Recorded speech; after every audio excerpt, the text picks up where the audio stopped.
Donc on m'a demandé comment j'ai fait la demande pour mon PVT et comment ça se passe le process jusqu'à la validation. Donc je vais faire une petite vidéo en 2 parties.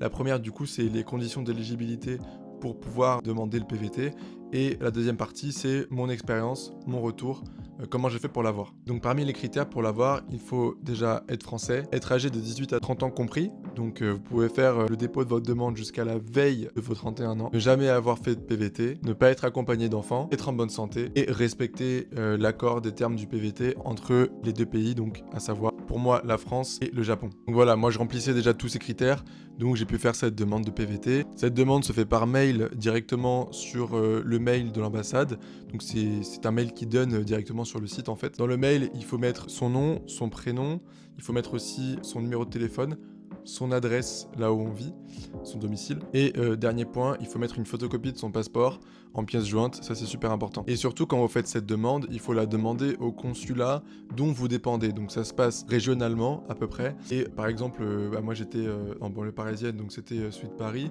mais il y a celui de Marseille, il y a celui de Lyon, celui de Strasbourg pour la France métropolitaine. Pour le reste, il faut vérifier sur le site de l'ambassade, c'est clairement expliqué, donc pas de problème là-dessus. Et du coup, ils m'ont donné l'adresse et la date du rendez-vous et ils m'ont dit de venir avec le dossier complet. Donc dans le dossier, vous devez mettre un formulaire de demande de visa, une photographie d'identité à coller sur le formulaire, un passeport en cours de validité. Il faut aussi justifier de 4 500 € minimum sur son compte bancaire ou 3 100 € avec les billets d'avion aller-retour. Et personnellement, je vous conseille la première option.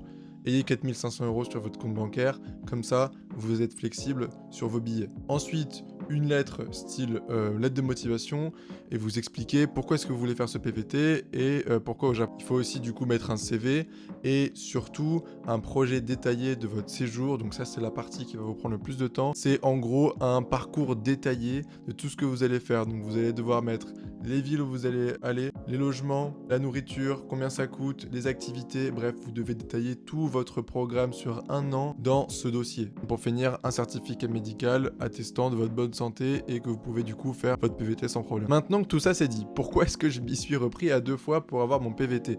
Donc comme je vous ai dit, j'avais fait ma première demande en février ou janvier, je sais plus, 2025, et du coup ils m'ont donné rendez-vous en avril 2025. Donc moi j'arrive au rendez-vous à l'ambassade de Paris avec mon dossier, mon passeport, etc.